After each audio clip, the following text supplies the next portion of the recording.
just concluded our store managers meeting, and the theme of the meeting was to empower our employees to consistently produce the magic of the sharper image. Empowerment is simply rendering able to. Magic is a large influence or a magical influence. So we're trying to render our people able to give this influence, this power, to our customers. Make them feel that this is a very special event that they're attending. We believe shopping should be entertaining. The people that have the ability to make shopping entertaining are you. The purpose of our meeting was to have the store managers be able to take this empowerment of consistently producing the magic back to their sales staffs and their support staffs. The thing that, and I'm hoping that they're empowering them as we speak, and so I hope everybody feels empowered at this point.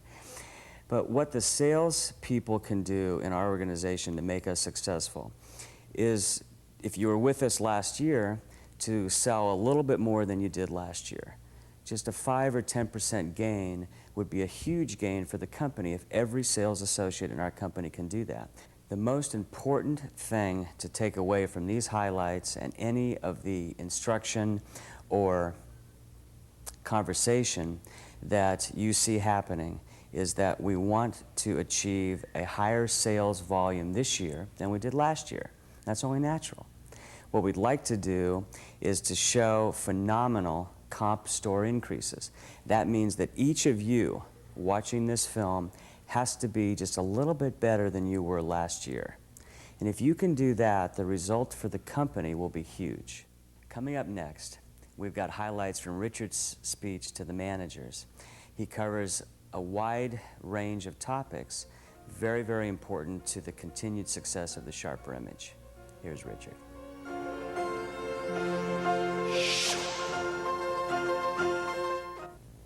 You know, the sales have been very good the past week.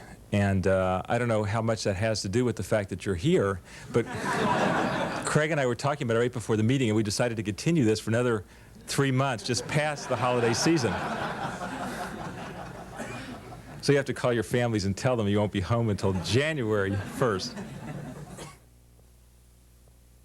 As I was writing this presentation today, thinking about the whole subject of in stock, that was one of the comments I heard most at the cocktail party the other night. Is why can't we always have stock on these best-selling items? And I wanted to reassure you that that is probably the most important topic, other than what products we're going to sell, that we think about every day in our offices. But to put it in perspective, you've got to appreciate that a product by definition is a best-selling item, partly because of its very scarcity. You know, if it was everywhere, if you could find it in every single store, it would not be a best-selling item for us, I assure you. It's sort of like a contradiction in terms. The fact that it is best-selling is partly defined by the fact that it's selling the best. And the selling the best partly goes along with the fact that if they're selling that fast, there probably aren't a whole lot of them left. If you knew me very well, you know I'm the type of person that I can take a tremendous optimism and a tremendous pride in what we're doing, and at the same time, I can tell you that I don't hesitate to want to say things that help us identify what it is we can do to do even better next year. That's just my personality, and it's probably the personality of anyone that wants to be real successful. Let me, if I can, spend a few minutes going over some of the details that matter to me. Not because they're so extremely elevated, not because they're so worthy, but I think all these details add up to something. And what they add up to is the perception that the customer gets of us. So let me just mention a few incredibly picky details, but it is amazing how the simplest things in life sometimes add up to big things. It's funny, there's a saying, I don't have the saying correctly, it's one of these, Chinese proverbs or something where, what is it, like a person doesn't stumble over big boulders, they trip on small pebbles, something like that. Meaning, you don't usually fall over something that is so large that you can't miss it. What happens is it's all the little things that get away, and then eventually you're tripped up by the little things. And that's exactly the way it is in a lot of life, if you think about it. It's not so much that the thing that comes at you that's so big, it's as big as a room that you can't miss it, is what gets you. It's not. It's some little thing that you didn't see coming, and it's all these little things that accumulate. Here's the most obvious one. You don't even have to write it down. It's so obvious. The dress code. You know, I have been in stores, and some stores where they know I'm coming, where I have seen people wearing like pink sweaters or like yellow sweaters, or I've seen ties and collars that look like the person, like this is their high school assignment, like put on a tie for the first time. And it's hard to believe this happens in a Sharp Image store. I mean, you wouldn't expect, I might mention the sweaters, by the way, were on female associates. Somehow that was acceptable. If it was on a male associate, you wouldn't expect one of your male associates to pull off his jacket and put on a yellow or pink sweater and just sort of stand around the store. You'd say, hey, forget it, you know, take off the pink or yellow sweater, please, put your jacket back on. But somehow it was acceptable because it was a female associate, and the store manager, it just didn't register with that store manager that it made a difference. I guess they thought, well, it's cool in here, they want to wear a sweater, so it's all right. But what they should have said was, it's cool in here, you need to find something to wear. Let's not make it a pink sweater, however. And it seems crazy to have to mention the dress code, but I have seen a lot of unusual things in our dress code. And even if they aren't way off, they'll just be a little bit off. Like, you know, the person doesn't dress as smartly as you do. And here you get into a sort of a delicate area where you have to be willing to say to them, let me help you look even sharper, or let me help you look even better. I mean, there's a positive way to say it. Here's one that I've seen a number of times, and again, you don't have to write it down, it's so obvious, it should be instinctive, but it happens all the time. And that is, a customer walks in the store, the salespeople are not necessarily in the front half of the store, they're maybe sort of toward the back, and there's no one really greeting the people in the front, and maybe there's a salesperson clustered by the register, and maybe there's another salesperson in the stock room, and maybe the manager's counting something. It's a very common thing, and it's hard to believe it's that common. And it may not be you that is responsible in your store. It may never happen.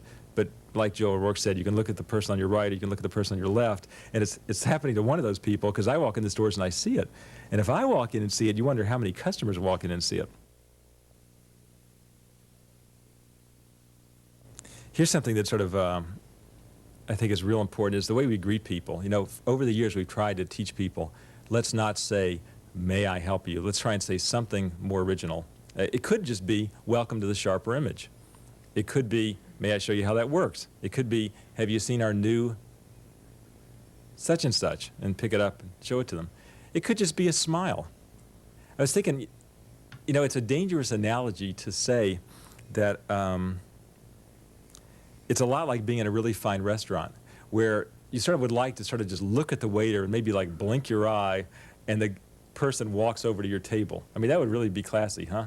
And in a good restaurant, it's sort of done that way. The people don't bother you, they don't hover, they're just there, but when you want them, they're immediately there. And if we could train our salespeople to be that way, maybe they just stand and smile and look nice, but they're aware of what's going on. So when somebody does want some help, they're prepared to move over there. Another thing that bothers me, badge signage. These clip-on badges. It's hard to believe, but I've walked in stores personally where I see people not wearing these early in the morning. And I think it's because maybe they aren't the favored thing for people to wear. I understand that. I appreciate that. But nevertheless, that's our procedure. Here's one that's more challenging, and I'll give you a chance to demonstrate how well you're managing the people in your stores this coming fall, and that is being able to use the price matching policy to close a sale. You know how we have a sign now? I don't have one with me this morning, but we have this sort of white and burgundy sign that sits on top of the glass cases that says what the price matching policy is. Well, I have never in 12 years been able to walk in any store and have anyone ever say to me sort of what that policy is with some degree of accuracy. And I don't doubt that we could do it, but I have never heard it the times I've asked. And I think it's because it's not the easiest thing in the world to say, and that's why we decided to just print it and give you a sign that you could put on top of your glass case, and that way the salesperson could just turn to it and say, well, Mr. Jones, one thing nice about buying it from us is you can buy it today, you can look around for 30 days, and if you do find a lower price, if you can just show that to me, we can refund the difference to you. So that way you get the fun of getting it now, and you'll still get the absolute lowest price. I mean, that's a great policy, and yet virtually none of our customers know about it, believe it or not. I mean, some of them do, but I've asked so many people so many times, and I can tell you most people are really surprised to hear we have that policy. In fact, that may be even more powerful than a 30-day return privilege. I mean, a 30-day return privilege is not a very good close to a sale, really. I mean, for one thing, if the person ever uses it, they're returning the sale to us. Or if the person uses the price matching policy, they're happy, and we're happy. We still got the sale, and they're thrilled that they got their money back for the difference. So they're just ecstatic that we did. In fact, they're always amazed when we honor the policy, because most of the people don't believe we do. Here's one that I sort of saved for the last, because to me it's so important. Back to this out-of-stock issue. How do you tell a customer that we don't have something in stock? I mean, there's sort of like, this is the glass is half full or the glass is half empty kind of analogy. There are sort of a positive and a negative way to say this. Here's the way not to say it. Hello, I came in to get some of those vitamins I saw advertised in the catalog. Do you have any of those? No. That's not the way to say it. And there is a very easy, positive way to deal with it. You probably heard it before. Now the trick is to get everyone else to say it too. And that is to say something along the lines of, gee, that is really a popular item. Those vitamins sold out the moment we got in our first shipment. We got in our second shipment, they sold out right away. We're getting our third shipment next week. Why don't I hold one for you out of that shipment? And I'll call you the moment it comes in. Or if you want, I can have it sent to your office, delivered. How would that be, Mr. Jones? I mean, that's going to be a lot better than, no, we don't have any. And it'd be so easy to say to somebody, well, that item is not here today, but I want to show you the other item which has just come in, which is actually newer, and even though it costs $50 more, most people prefer it. Let me show it to you. Why not? Hey, it beats saying no.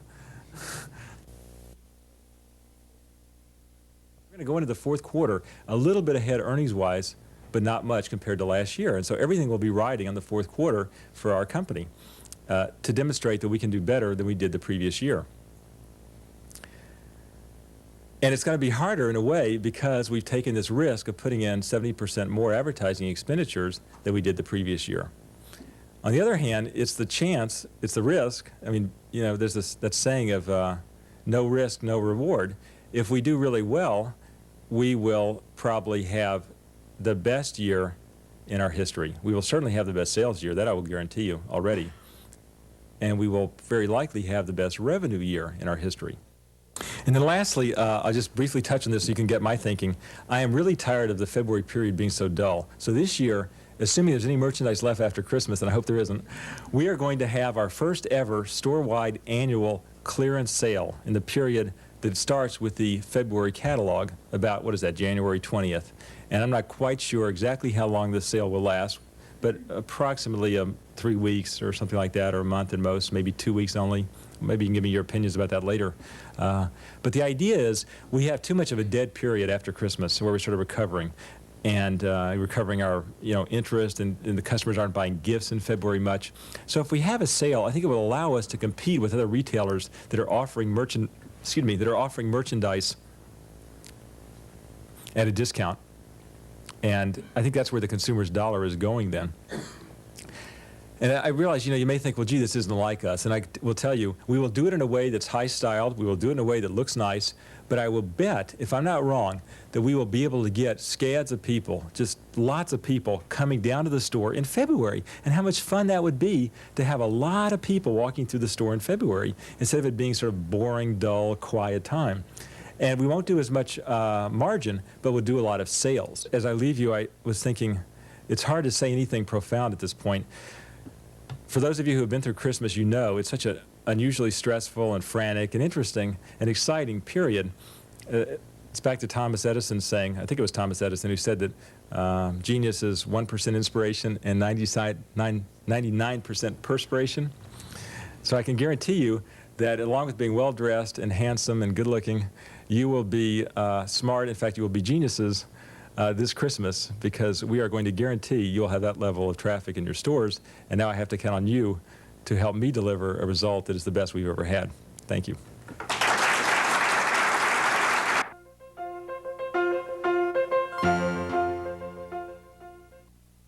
We're undertaking the most aggressive marketing campaign in our history this fourth quarter to boost sales in your stores.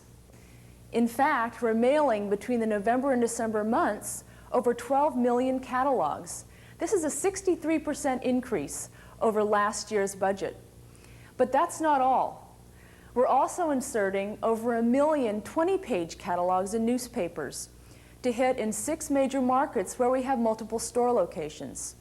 Again, this is going to bring customers into your stores to buy Christmas gifts. Another way to increase store sales is through corporate marketing programs.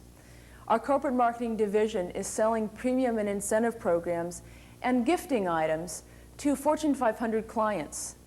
These clients come into your stores and redeem their certificates for merchandise at the holiday season. This year, we'll do over $4 million in the retail stores alone in redemptions for certificates. Speaking of corporate incentive programs, our largest kickoff will occur this October with General Motors. They're launching a huge corporate incentive program that will last through 1990. And to further promote the tie-in with the Blazer division and Sharper Image, they'll be featuring a 30-second spot on network television, again, that comes out this fourth quarter promoting the Sharper Image. Here's a glimpse of that spot for you. When the Sharper Image wanted an official vehicle that fit the lifestyles of their customers, they chose Chevy truck over Ford. Maybe it was because of our Sharper Image. Nobody's winning like the heartbeat of America. What these commercials will do is to increase the awareness of the Sharper Image. But that's not all. We're promoting visibility of our company with tie-ins in major motion pictures. For those of you that haven't seen When Harry Met Sally, it's one of the top 10 grossing films right now, and we're pleased to be able to show you our major spot in this film.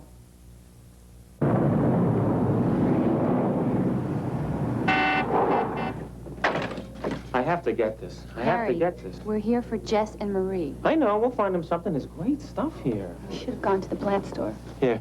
Perfect for them. What's that? Battery-operated pith helmet with fan. Why is this necessary in life? I don't. Look. Look at this. Also makes great fries. Oh, uh-oh. Good. Call off the dogs. The hunt is over. Sally, this is the greatest. Sally, please report to me. Look at this. This is the greatest. You're going to love this. This is a singing machine. Look.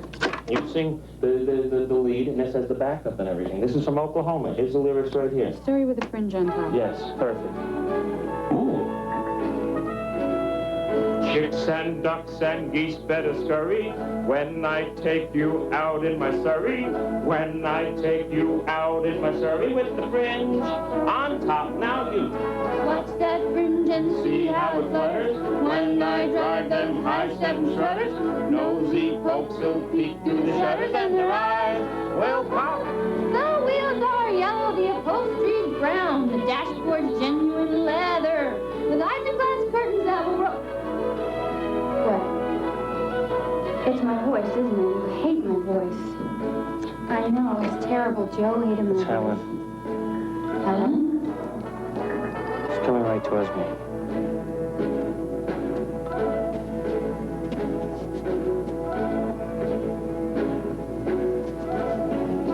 How are you, Harry? Fine, I'm fine. This is Iris Stone, Harry Burns. Mary.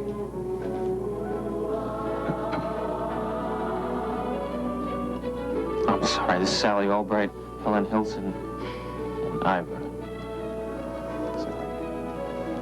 Nice to meet you. Hi. Well, see you. Yeah, bye. Nice to meet you, Ira.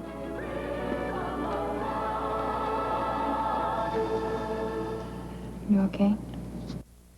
This isn't the only major film that we'll be involved with this year. Gary Schweikart, our media and PR manager, is here to tell you more about film tie-ins and our other public relations plans for the year and for 1990.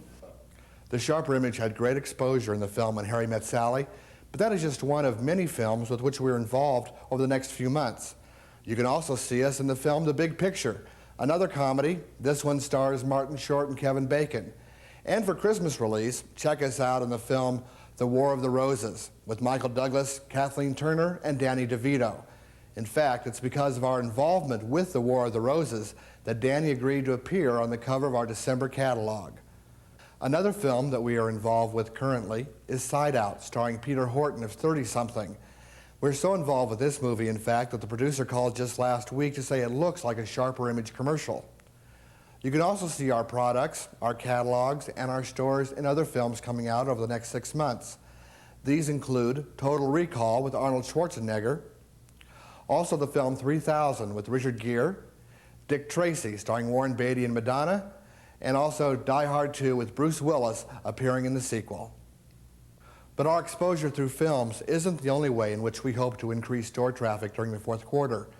Under advertising, we have a number of really exciting things planned. For example, we have multi-page inserts in such magazines as Vanity Fair, The New Yorker, Manhattan Inc., and M. And we have full-page space ads in Time, in Elle, and in other magazines. And this year, once again, we'll be doing a 20-page mini catalog which will be inserted in 6 major newspapers throughout the country: the New York Times, the LA Times, the Boston Globe, the Chicago Tribune, the Washington Post, and the San Francisco Chronicle. We're doing over 1 million of these mini inserts for Christmas, and we think they will really help bring new customers into the stores. One of the things that we're particularly excited about this fourth quarter is television.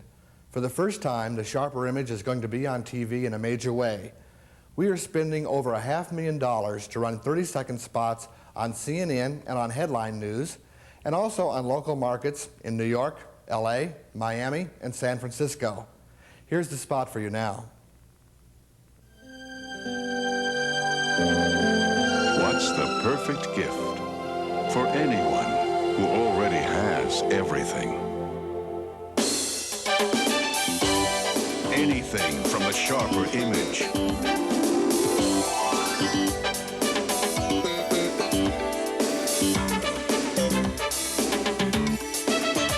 Six stores throughout America. The Sharper Image. The marketing department is doing everything we can to drive people into your stores during the fourth quarter.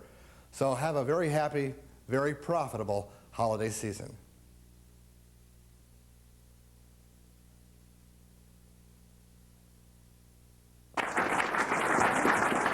The grand finale of the meeting was this elaborate dinner here at the Carnelian Room, 52 floors above San Francisco. Here, managers were awarded for outstanding performance, and this group was recognized for 5 years of service with the Sharper Image. It's been wonderful for me. I can't thank Richard enough for having this company and giving us the opportunity to work here. And let me tell you, the pin is beautiful, and it's worth waiting for. Thank you. It's been a real great development program for myself, and I just appreciate the opportunity to work with the caliber of people that are in this room, so thank you. This has been a fantastic 5 for me, and I look forward to many more, and I've enjoyed working with everyone. It's such a pleasure being with such great people like we have in here, and I just look forward to a successful future and a great holiday season. Well, I also have to thank Elise. One thing that I should own up to in the first interview was that I actually wore a brown suit. But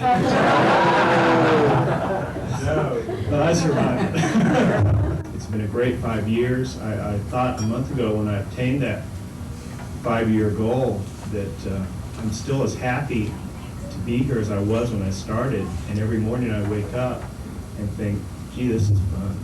I mean, this is great, and I'm excited every morning to wake up and go to work as I was 5 years ago. And I know there's an awful lot of people in this nation who don't think that way. And Richard should be congratulated, and Craig for leading us and letting that happen to us. Thank you very much.